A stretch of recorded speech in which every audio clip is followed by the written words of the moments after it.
أما بعد فقد قال الله تعالى في كلامه المجيد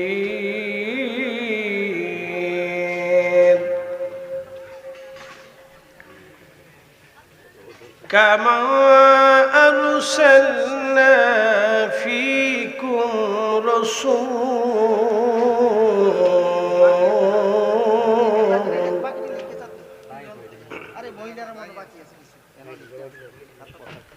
رسولا منكم يتلو عليكم آياتنا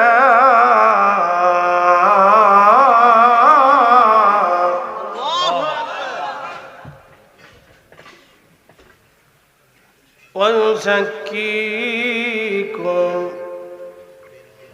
ويعلمكم الكتاب والحكمة ويعلمكم ما لم تكونوا تعلمون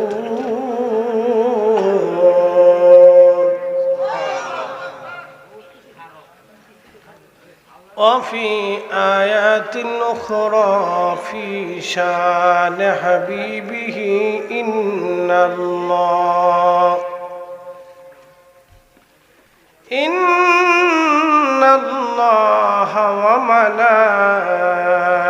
وملائكته يصلون على النبي يا أيها الذين آمنوا صلوا عليه وسلموا تسليما اللهم صل على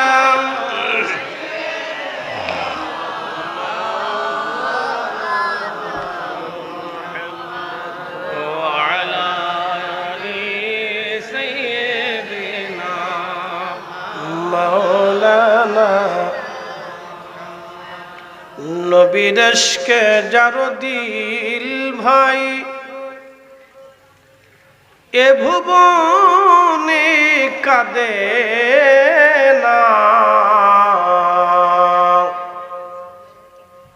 রোজ হাসরে ভাইজান তারা নবীজির দেখা পাবে না আল্লাহুম্মা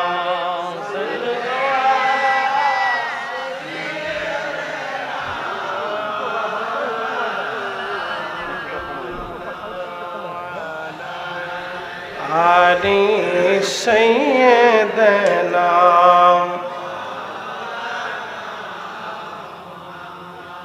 ত্রিভুবনের প্রিয় মুহাম্মদ এলোর দুনিয়ায় রে সাগর আকাশ বাতাস দেখবি যদিয়া আয় রে সাগর আকাশ বাতাস দেখবি যদিয়া ধুলির ধরা বেহেশত আজ জয় করিল দিল রে লাজ আজকে খুশির ঢল নেমেছে ধূসর সাহারায় রে সাগর আকাশ বাতাস যদিয়া আয় রে সাগর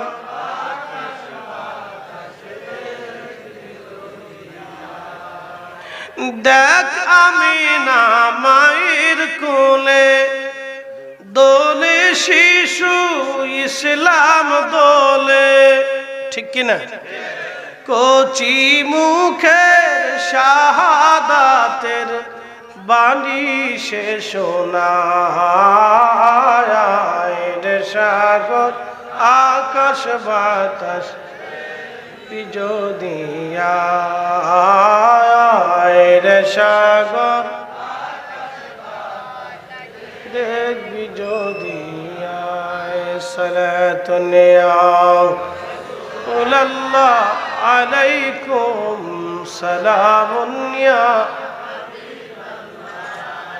সালাতুন ইয়া রাসূলুল্লাহ আলাইকুম সালামুন ইয়া। বাগমারা উত্তরপাড়া কেন্দ্রীয় জামে মসজিদের উদ্যোগে মহাপবিত্র ঈদ মিলাদুন নবী সাল্লাল্লাহু আলাইহি ওয়াসাল্লাম উদযাপন উপলক্ষে ৩৩তম বার্ষিক ওয়াজ দোয়ার মাহফিল। আজকের প্রধান অতিথি আওলাদে রসুল আন্তর্জাতিক খ্যাতিসম্পন্ন পীর কামেল মুর্শিদ বুরহান আল্লামা হযরত মাওলানা সৈয়দ মোহাম্মদ বাহাদুর শাহ আল মুজাদ্দিদ আল আবিদি সাহেব মাদ্দাজিল্লাহুল আলী। আজকের সম্মানিত ওয়াইদিন ইকরাম জনাব হযরত মাওলানা মুফতি ইমরান বিন নুরি সাহেব, জনাব হযরত মাওলানা আলহাস মাওলানা এনামুল হক আতিকি সাহেব, জনাব হযরত মাওলানা রেদওয়ান আহমদ সাহেব সহ সকল উলামে আহলে সুন্নাত, সম্মানিত সভাপতি হাজী আব্দুল লতিফ সর্দার সাহেব, এলাকার সকল মুরব্বী, কলিজার টুকরো যুবক ভাইরা, পর্দানিশীন আমার সম্মানিতা মা বোনেরা, মাইকের আওয়াজ যত দূর পর্যন্ত যাচ্ছে সকলকে মোবারকবাদ। শুকুর সে আল্লাহর দরবারে যিনি এ বাগমারা আশেপাশের সব অঞ্চল থেকে বেছে বেছে পছন্দ করে করে ভালোবেসে আল্লাহ আমাদের সবাইকে রসুলের মোহাব্বতের বাগানে, আল্লাহর জান্নাতের বাগানে আসার তৌফিক আল্লাহ দান করছে। সেই জন্যে আল্লাহর আসমানে আমরা একসাথে শুকরিয়া আদায় করে বলি আলহামদুলিল্লাহ। আমরা ইচ্ছা করলে কি সব কিছু করতে পারি? পারি না। সব কিছু আমাদের দ্বারা সম্ভব হয় না, তবে কিছুটা আল্লাহ আমাদেরকে দিয়ে করা। প্রত্যেকটা মানুষের জীবনের একটা অনেক উদ্দেশ্য থাকে, সবার এই উদ্দেশ্য 100% আল্লাহ ফিল আপ করেন না। মনের আশা চাহানি আল্লাহ কবুল করেন না। কিছু কিছু করেন, কিছু কিছু আল্লাহ রেখে দেন। তো মনোযোগ দিবেন, আমাদের সব কিছুর যিনি নিয়ন্ত্রক তিনি কে? আল্লাহ। এতে কি কোনো সন্দেহ আছে? কোনো সন্দেহ নাই। পৃথিবীতে অনেক ধর্ম আছে, অ্যাটেনশন, প্রত্যেকটা ধর্মের একটা বিশ্বাস আছে। যেমন আমাদের দেশে সনাতন, আমরা হিন্দু বলে চিনি। হিন্দু কোনো ধর্ম না, হিন্দু আগেও নাম ছিল, এই জনপদকে আগে হিন্দ বলা হতো। তো সনাতন এ ধর্মের অনেকগুলি বিশ্বাস আছে। তার ভিতরে একটা বিশ্বাস, তাদের অনেক দেবতা, বিদ্যার দেবতা, পানির দেবতা, খাবারের দেবতা, তারপরে আকাশের দেবতা, অন্ধকারের দেবতা, আলোর দেবতা, এরকম তারা দেবতা হতে হতে হতে হতে 33 কোটি দেবতা হয়েছে। এটা তাদের বিশ্বাস। আমাদের রব কয়জন? একসাথে বলেন কয়জন? মনোযোগ দিন। তাদের আর একটা বিশ্বাস আছে। তাদের বিশ্বাস হচ্ছে মানুষ যদি ভালো কাজ করে তাহলে ভগবান তাকে পৃথিবীতে আবার পাঠাবে। কিন্তু আমাদের বিশ্বাসে পৃথিবীতে আর দ্বিতীয়বার আসার কোনো সুযোগ নেই। وَلَن يُؤَخِّرَ اللَّهُ نَفْسًا إِذَا جَاءَ أَجَلُهَا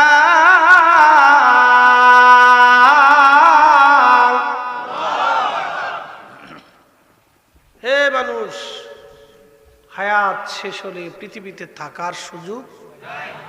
এটা সত্য না মিথ্যা? সত্য। দেখেন, আমি কোনো ধর্ম নিয়ে কটাক্ষ করছি না, তাদের বিশ্বাসের কথা এবং আমাদের বিশ্বাসের কথা আমি তুলে ধরতেছি। তো মনোযোগ দিয়ে, কোনো ধর্ম নিয়ে বাজে কথা বলাটাও ইসলাম আমাদেরকে এলাও করে না। সেটা তাদের বিশ্বাস, কে কোন বিশ্বাস গ্রহণ করবে সেটা আমাদের জানা নাই। তো মনোযোগ দিন। তো আল্লাহ বলছেন, হে মানুষ, তোমার হায়াত শেষ হলে পৃথিবীতে আর থাকার সুযোগ নাই, আর পৃথিবী থেকে একবার আমি আল্লাহর দরবারে চলে আসলে ফিরে আসারও আর কোনো সুযোগ নাই। তো সনাতনীদের বিশ্বাস হচ্ছে ভগবান তাদেরকে আবার পৃথিবীতে পাঠাবে জ্ঞানী গুণী জমিদার রাজা বাদশা সম্ভ্রান্ত করে, যদি পৃথিবীতে তারা ভালো কাজ করে। আর যদি তারা খারাপ কাজ করে তাহলে ভগবান তাদেরকে আবার পৃথিবীতে পাঠাবে কুত্তা বিলাই শিয়াল কুত্তা এরকম জন্তু জানোয়ার খুব কষ্ট দিয়ে। এটা হচ্ছে তাদের বিশ্বাস। কিন্তু আমাদের বিশ্বাস হচ্ছে আমাদের কবর আছে, হাসর আছে, সেখানে আল্লাহ আমাদেরকে শাস্তি দিবেন, আমাদের হিসাব আল্লাহ টানবেন, আমাদের রূহগুলি আল্লাহ নিয়ে যাবেন। যেমন কোরআন আল্লাহ বলছেন, ইন্না লিল্লাহ, নিশ্চয় আমরা আল্লাহর জন্য, ওয়া ইন্না ইলাইহি রাজিউন, আমরা আবার আল্লাহর কাছে ফিরে যাব। এতে কি কোনো আপনাদের সন্দেহ আছে? নাই। আমরা এক সময় কার কাছে ছিলাম? জোরে বলেন, আল্লাহর কাছে। প্রিয় উপস্থিতি, আমরা একটা জগতের মধ্যে ছিলাম, এই জগতের নাম আলমে আরোহা, রুহের জগৎ। এই রুহের জগতে আমরা কত বছর ছিলাম আমাদের জানা নাই। ওখানকার যিনি রব নিয়ন্ত্রক তিনি আমার আল্লাহ। রুহের জগতে আল্লাহ আমাদেরকে সেখানে রেখেছিলেন, কিন্তু রুহের জগতের কথা আমরা ভুলে গেছি। প্রশ্ন করতে পারেন, ফরিদে হুজুর, রুহের জগতের কথা কেন ভুলবো? দুনিয়ার কথা তো মনে আছে, রুহের জগতের কথা কেন ভুলে যাব? এখন আমি যদি প্রশ্ন করি, ভাই সাহেব, তাহলে আপনি বলে দেন, মায়ের পেটের মধ্যেও তো ছিলেন, তাহলে মায়ের পেটের কথাটা আপনি একটু বলে দেন। তা আপনি বলবেন আমার মনে নাই। আপনার শৈশবকালেরটাই মনে নাই। কি কথা ঠিক কিনা? আচ্ছা, 10 বছর আগে কি আমাদের 100% এই আমাদের জীবনের স্মৃতি কি 100% মনে আছে? নাই, কিছু আছে, আর 95% হয়তো আপনি ভুলে গেছেন, 5% থাকতে পারে। 10 বছর আগেই ধরেন, আপনি কোথায় বাথরুম করছেন, কোন বাথরুমে করছেন, কোন সময় করছেন, কি খাইছেন, কোথায় ঘুরতে গেছেন, কত টাকা আর্ন করছেন, কোন দিকে গেছেন, এদিকে আপনার কিন্তু মনে নেই। আপনি যদি ছোটকালের কথাই ভুলে যান তাহলে রুহের কথা কিভাবে মনে থাকবে? ওই রুহের জগতে আমরা ছিলাম, ও নিয়ন্ত্রক আমার আল্লাহ। রুহের জগতে আল্লাহ আমাদেরকে রাখলেন। যখন আল্লাহর ইচ্ছা হলো আপনাকে পৃথিবীতে পাঠাবেন, তখন আমার রব আপনার বাবা এবং মায়ের মাধ্যম দিয়ে দুনিয়াতে পাঠাইলেন। 120 দিন মায়ের রেহেমের ভিতরে আমাদের বডির স্ট্রাকচার আল্লাহ তৈরি করলেন। সর্বপ্রথম এই বডিটাকে আল্লাহ তৈরি করলেন পানি থেকে। আল্লাহ বললেন, সর্বপ্রথম মানব জাতি সৃষ্টি হলো মাটি থেকে। আমার আল্লাহ বলেন, ওয়াবাদা খালকাল ইনসানি মিন তিন, আমি মানব জাতির সৃষ্টির সূচনা করলাম মাটি থেকে। সুম্মা জাআলা নাসলাহু মিন সুলালাতিন মিন মাইম মাহিন। ছেলে দিলাম, মেয়ে দিলাম, ভাতিজা দিলাম, ভাগ্নি দিলাম, আত্মীয় দিলাম, ভাই দিলাম, বোন দিলাম, বাবা দিলাম, মা দিলাম, দাদা দাদি, নানা নানি, চাচা চাচি, ফুফা ফুফি, খালা খালু, খালাতো ভাই বোন, ভাগিনা টাগিনা, যত বংশ বিস্তার করলাম। মিন সুলালাতিন মিন মাইম মাহিন, মানব জাতির মানুষের শরীর থেকে নির্গত একটা বিশেষ পানি থেকে আমি আল্লাহ মানব জাতি সৃষ্টি করলাম, বংশ বিস্তার করলাম। একবার জোরে বলা যাবে কি আল্লাহু আকবার। তাহলে বলেন আমি কোথায় ছিলাম? মানব দেহের ভিতরে নির্যাস ছিলাম। পুরুষ এবং নারীর শরীরের ভিতরের একটা নির্যাস ছিলাম আমার বডির স্ট্রাকচার, কিন্তু মূল ইঞ্জিনটা ওখানে ছিল। হাজারিন শুনে আজাদ বরুড়ার মুসলমান মাইকের আওয়াজ যত দূরে যায়, এরপরে আমার আল্লাহ 40 দিন রিফাইন করলো ওই পানিটা মায়ের রহমের ভিতরে। 40 দিন পরে রক্তপিণ্ড হলো, আরো 40 দিন গোশতখণ্ড হলো, আরো 40 দিন হাত পা চোখ কান নাক মাথা, মোটামুটি একটা স্ট্রাকচার আল্লাহ তৈরি করলেন। এরপরে আল্লাহ নবী বললেন 120 দিনের মাথায় আমার আল্লাহ জিব্রাইলের মাধ্যমে আপনার বডির মধ্যে আমার আল্লাহ রুহু ফুকায় দিলেন মায়ের পেটে।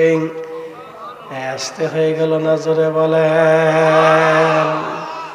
তখন আপনি মায়ের পেটের মধ্যে অস্তিত্ব পাইলেন, কেবলমাত্র লড়াচড়া হয়।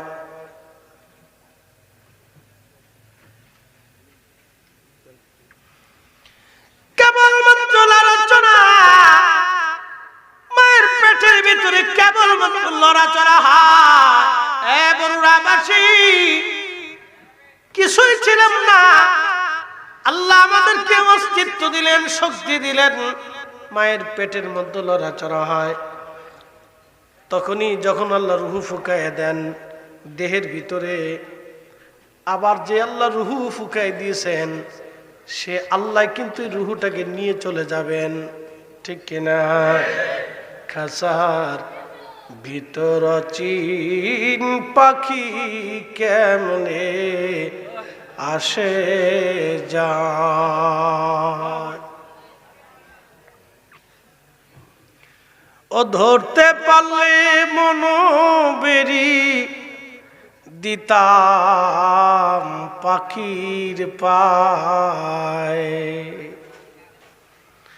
ধরার কোন সুযোগ নাই, হুকুমে আল্লাহ যিনি দিয়েছেন তিনি আবার আল্লাহ নিয়ে চলে যাবেন। যখন নিয়ে যাবে ডাক্তার বসে থাকবে, মা বসে থাকবে, ভাই বসে থাকবে, স্ত্রী থাকবে, সন্তান থাকবে, অথবা আপনি যদি সেনা প্রধান হন হাজার হাজার সৈন্যরা থাকবে।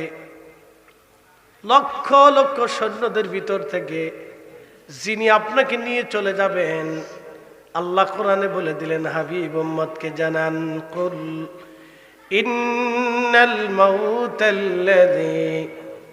কষ্ট হইতেছে আপনাদের?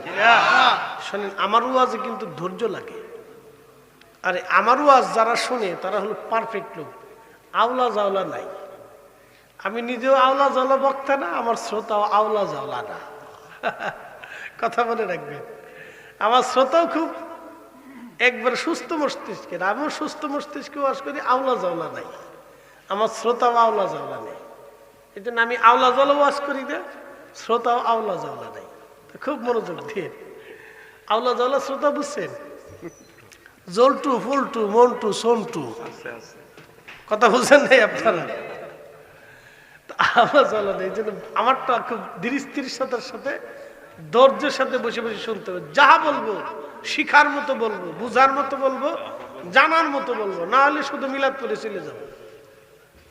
আমার কথা হলো এটা, যা বলবো জানার মতো, বুঝার মতো, শিখার মতো। আল্লাহ তৌফিক দিক, সকলে বলে না আমি। আল্লাহ তাআলা বলে সময় নষ্ট করে লাভ নাই ভাই, মানে জীবনের অনেক দাম। তো খুব মনোযোগ দিয়ে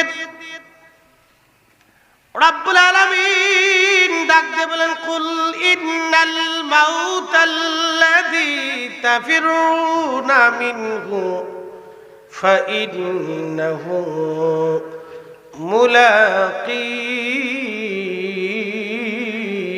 মুলাকীকুম।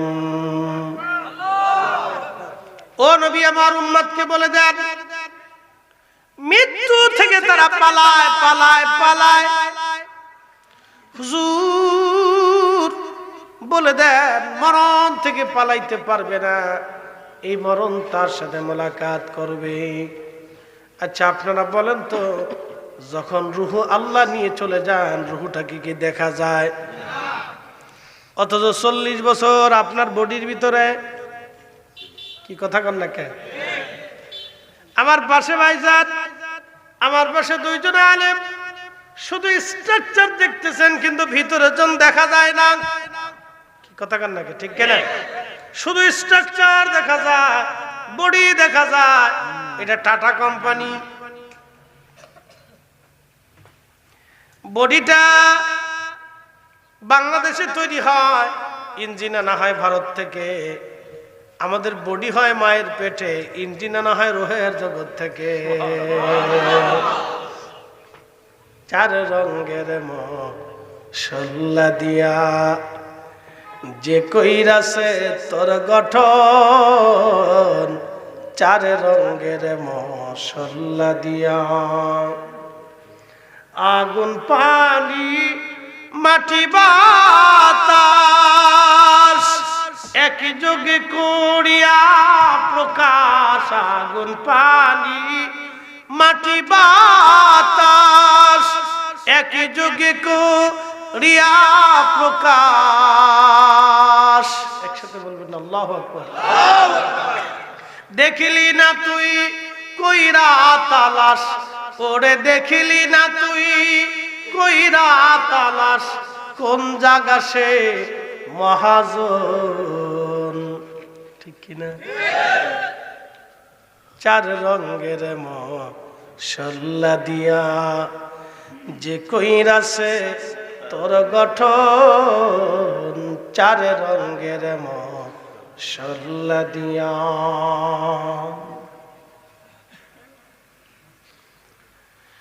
আজ পর্যন্ত রূহ দেখা গেল না, কিন্তু নিয়ে যখন যায়, নিয়ে চলে গেল, যিনি নিলেন তিনি মালাকুল মউত, তাকেও দেখা গেল না।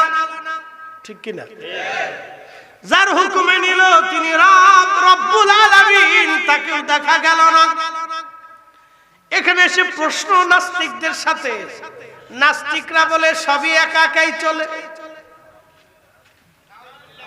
কি কথা কন না কে?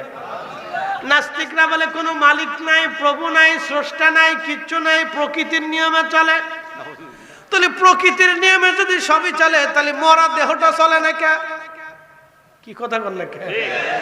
এইটার আমরা মাটি দেবো কে?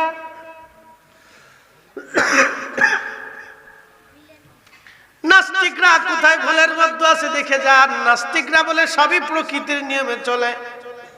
প্রকৃতির নিয়মে যদি সব চলে, তাহলে মানুষের মরা দেহটা চলে না কেন? বলে দিয়ে যা, মানুষের মরা দেহটা তাহলে চলে না কেন? আমার রব 1450 বছর আগে কোরআনে যা যা বলেছে তাই ঠিক, আমার রাসূল যা বলেছে তাই ঠিক। সাদাকাল্লাহুল মাওলানাল আযীম ওয়া সাদাকা রাসূলুহুন নবিয়ুল হাবিবুল কারীম। আল্লাহ সত্য বলে, নবী সত্য বলে। আল্লাহ সত্য বলে, নবী সত্য বলে। আল্লাহ সত্যবাদী, নবী সত্যবাদী। আল্লাহ সত্যবাদী, নবী সত্যবাদী। একবার জোরে বলা যাবে কি মারহাবা?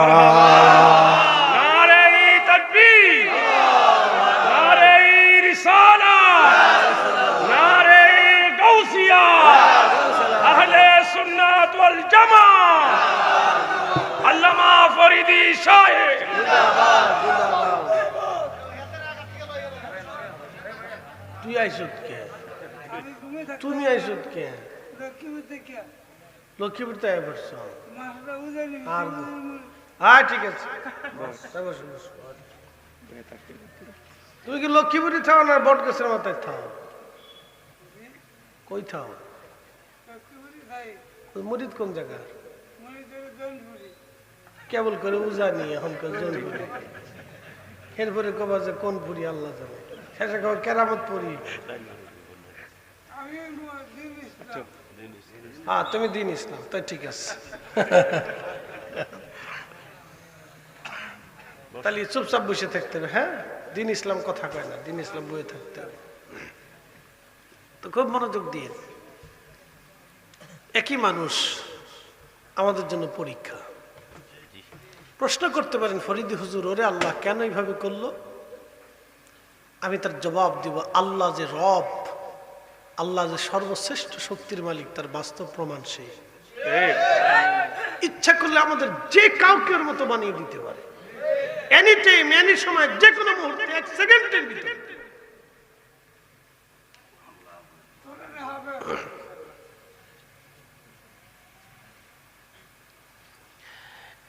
একসাথে জোরে বলি আল্লাহু আকবার। তাহলে রুহু যিনি নিলেন তিনি মালাকুল মউত, যার হুকুমে নিলেন তিনি আল্লাহ। রুহু দেখা গেল না, যে নিয়ে গেল তাকেও দেখা গেল না, যার হুকুমে নিয়ে গেল তাকেও দেখা গেল না, যেই জগতে নিল সেই জগতও দেখা গেল না, কিন্তু গেল সত্য, নিল সত্য।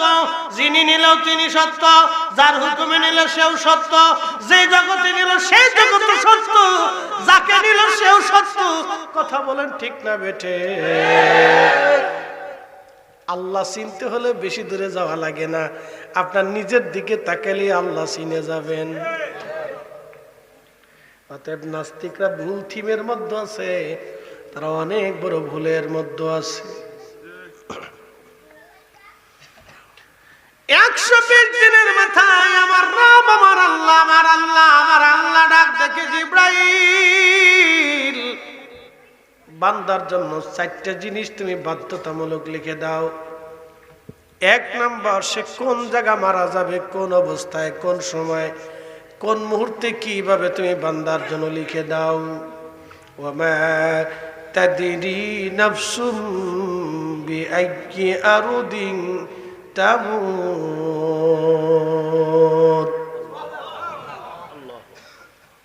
বান্দার জন্য লিখে দাও সে কোথায় মারা যাবে, কোন হালতে, কোন অবস্থায়, কোন মুহূর্তে মারা যাবে, লিখে দাও। আমি আল্লাহ ছাড়া তার হালত কেউ জানে না। মৃত্যুর নিয়ন্ত্রণ আল্লাহ তার নিজের কাছে রাখলেন।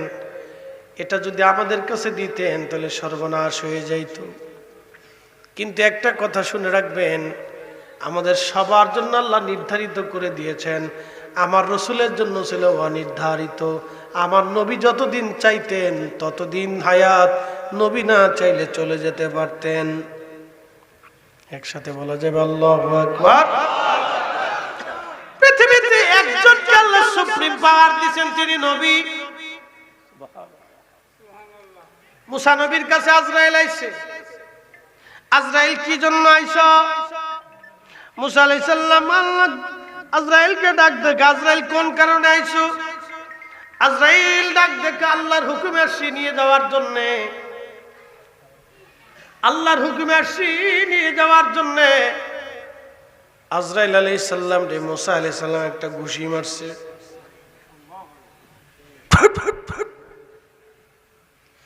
এমন এক ঘুষি মারছে, চোখের কোনায় চোখ বেরিয়ে গেছে গা।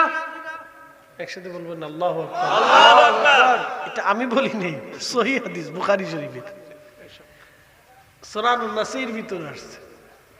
মুসা আলাইহিস সালাম রে আজরাইলের চোখের মধ্যে ঘুষি মারছে, দিছেন একটা, চোখ বেরিয়ে গেছে।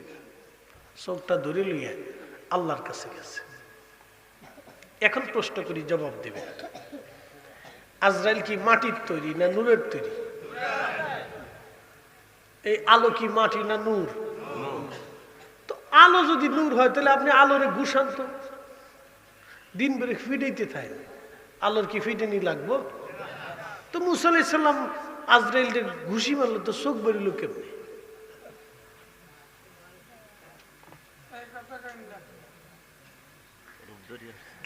হযরত মুসা নবী আজরাইলকে ঘুষি মারলো, চোখ বের হলো কেমনে? হযরত আজরাইল মানুষের সুরত নিয়ে আসছিলেন, চোখ বেরিয়ে গেল। যখন সুরত নিয়ে আসছে তখন মানবীয় গুণাবলী, রব্বানা লা তুজিগ কুলুবানা বা'দা ইয হাদাইতানা ওয়া হাব লানা মিন লাদুনকা রাহমাতান ইন্নাকা আনতাল ওয়াহ্হাব। ইয়া রাব্বাল আলামিন, আল্লাহ তুমি মনিবের আসমানে ভিখারি বেশে হাত বাড়াইছি, আল্লাহ আজকের মাহফিল তুমি দয়া করে কবুল করে নাও আল্লাহ। 33 বছর ধরে মাহফিল খানা চলমান ইয়া রাব্বি, আল্লাহ এই মাহফিল তোমার শাহী দরবারে কবুল করে নাও। 33 বছর বয়সে এই 33 বছরের জীবনে কত মানুষ কবরে চলে গেল আল্লাহ। আল্লাহ এই গ্রামের কত মানুষ 33 বছরে মাটির নিচে চলে গেছে ইয়া রাব্বি। আগামী 33 বছরেও হয়তো মাহফিল চলবে, কিন্তু কত মানুষ এই 33 বছরেও চলে যাবে। ইয়া রাব্বি আজকের মাহফিল কবুল করে নেন, এর হাদিয়াটুকু তোমার হাবিবের খেদমতে জান্নাতের বাগানে দয়া করে পৌঁছায় দাও আল্লাহ। প্রিয় নবীর আউলাদুল্লাহ সাহাব, আশারে মুবাশশিরিন, খুলাফায়ে রাশিদিন, আল্লাহ আহলে বাইতুন নবী তোমার হাবিবের আহলে পরিবার যারা কারবালার ময়দানে রব্বুল আলামিন আল্লাহ সত্য ইসলামের জন্য শির উঁচু করে মাথা উঁচু করে ওই জমিনে যারা শাহাদাতের অমি সুধা পান করে ঘুমাই গেছে, রব্বুল আলামিন ফরাত নদী আজও প্রবাহিত হয়। হাদিসে বলেছি পৃথিবীতে 2টা নদী জান্নাত থেকে এসেছে, নীল নদী এবং ফরাত নদী। আল্লাহ যে জান্নাতটা আমার রসুলের উসিলায় তৈরি করা হলো, সেই জান্নাত থেকে যে নদীখানা আসলো, ইয়া আল্লাহ ইয়া রাব্বি, এই নদীর পানি জান্নাতের সরদার ইমাম হুসাইনের শেষ জীবনে জুটে দেয় আল্লাহ। আজকের মাহফিলের হাদিয়া, এই মাহফিলের নজরানা শহাদে কারবালার খেদমতে দয়া করে পৌঁছায় দাও আল্লাহ। ছোট্ট বাচ্চা ইমাম হুসাইন ছোট্ট বাচ্চা আলী আসগরকে কোলে নিয়ে পানির আর্তনাদ করেছিলেন। আল্লাহ মুনাফিকেরা সেই দিন তার ছোট্ট বাচ্চাটাকেও পানি দেয় নাই, পানির বিনিময়ে তীর ছুঁড়ে মেরে বাবার কোলের মধ্যে সন্তানকে শহীদ করেছিল। আর ওই বুঝি রে যাই রে সোনা, কারবালার মাতম জারি, কান্দে ইমাম হুসাইন বিনয় করি, আলী আসগরের লাশ বুকে ধরি,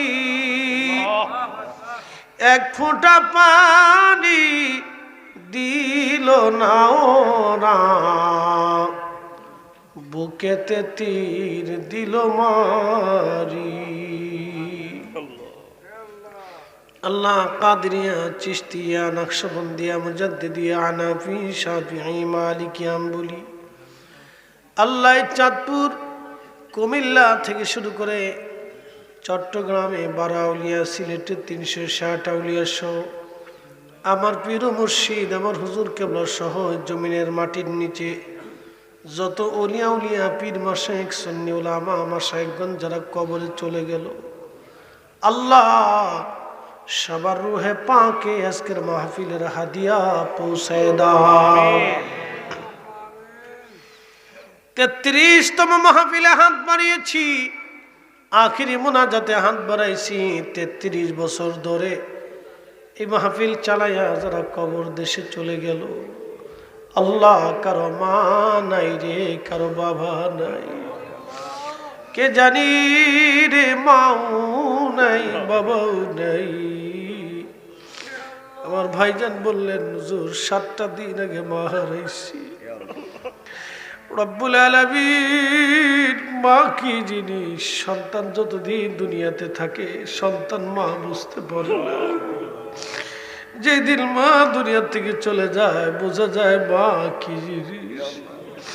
আল্লাহ বাবা রক্ত বিক্রি করে হলো আমাদের জন্য ওষুধ কিনে নিয়ে এসেছে। আল্লাহ বুঝি নাই বাবা কি জিনিস। ইয়া রাব্বি, বাবা মার কবরগুলি দয়া করে জান্নাতের বাগান বানায়া দাও।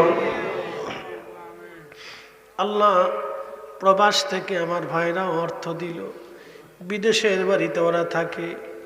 আল্লাহ, অসুখে বিসুখে, আপদে বিপদে মুসিবতে তুমি তাদের জন্য সহায় হয়ে যাই আল্লাহ। আল্লাহ, অনেকের চাকরি হয় না, অনেকের বেতনের সমস্যা, চাকরিতে সমস্যা, শারীরিক অসুস্থতা। আল্লাহ, কামা হয় না, ভিসা হয় না, নানান জটিলতার মধ্যে অনেক প্রবাসী রেমিটেন্স যোদ্ধা আমার ভাইরা বিদেশের জেলখানার মধ্যে পড়ে আছে। ইয়া রাব্বি, আমার প্রত্যেকটা ভাইয়ের অসুবিধাগুলি তুমি দয়া করে দূর করে দাও। যারা বিদেশ যাবে, যাওয়ার ব্যবস্থা তুমি দয়া করে দাও আল্লাহ রব্বুল আলামিন। আগামী বছরের জন্য যারা নিয়ত করলেন এই মাহফিলের জন্য, আমার প্রত্যেকটা ভাইকে দয়া করে কবুল করে নাও। প্রত্যেক বছর এই মাহফিল খানা করতে পারে সেই তৌফিক আমার ভাইদেরকে দান করে দাও আল্লাহ। উলামা ইকরাম নিয়ে হাত বাড়াইছি, তলাবা ইকরাম নিয়ে হাত বাড়াইছি, মুরব্বি ইকরাম নিয়ে হাত বাড়াইছি, যুবক তরুণ পর্দানিশীন আমার মা বোনদেরকে নিয়ে হাত বাড়াইছি। আল্লাহ, কারো হাত তুমি শূন্য খালি হাতে ফিরাইয়া দিও না। বান্দারে যদি ফিরা, বান্দা কোন দরজায় হাত বাড়াবি? আল্লাহ, বান্দারে যদি ফিরাও, বান্দা কোন দরজায় হাত বাড়াবে? আল্লাহ, বান্দারে যদি ফিরাও, বান্দা কোন দরজায় হাত বাড়াবে? তোমার হাবিবের জিয়ারত না করে কবরে ডাক দিও না আল্লাহ। তোমার নবী না দেখায় কবরে ডাক দিও না আল্লাহ। তোমার হাবিবরে না দেখায় কবরে ডাক দিও না আল্লাহ। আলহামদুলিল্লাহি রাব্বিল আলামিন, আসসালাতু ওয়াসসালামু আলা রাসূলিল কারীম। সাকারাতের বিছানা আসবে, মৃত্যুর যন্ত্রণা কঠিন এই সময়ে তোমার হাবিবের নূরানি চেহারা মোবারক আমাদের চোখের সামনে ভাসায় দিও, আর আমাদের জবানে জারি করা মধুর কালেমা লা ইলাহা ইল্লাল্লাহু মুহাম্মাদুর রাসূলুল্লাহ।